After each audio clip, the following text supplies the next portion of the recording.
Hai, itu udah besar deh. Potong lagi. Oh, bang buka ya.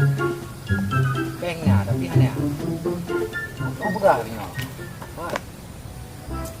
Itu kakak. Jadi mukum. Itu kan mereka aku buka lagi kan. Kamu mukum juga.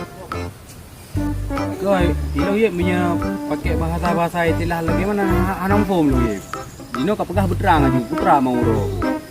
Hai mau ro kan? Peng punya mai ro aku.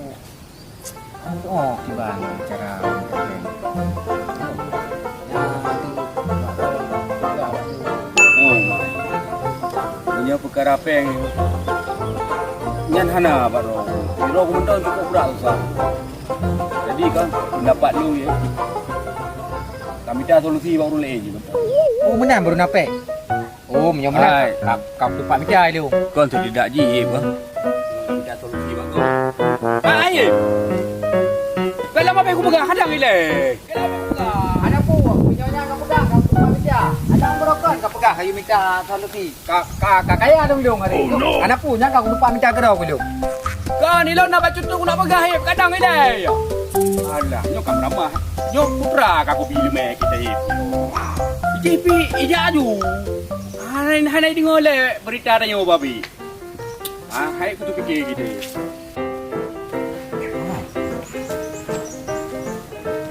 Boceh. Mana ye pegang? Orang aja enggak nak cari. Boceh.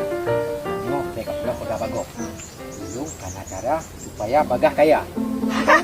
Oh, nah, dia bagah kaya, minta solusi. Patah tak minta solusi. Solusi. Oh. Kena nak di supermarketnya nasi. Oh. Kalau supermarketnya ya, paknya bangunan. Bangunan. Oh. Tak nak. Ingat tak solusi. Boleh nan. Tidak ada. Oh. Buka bang. Kiban dia orang. Oh, kita apa mau? Oh, kita apa mau? Yang penting buat minta solusi. Dah solusian ni. Bukan solusian. Cara goyang tak ada solusi. Ni buka mainan dan kau buka pegang je. Ada yang buat jago. Oi. Boceh bayu. Baik. Ya, tidak. Kau butuh mana solusi?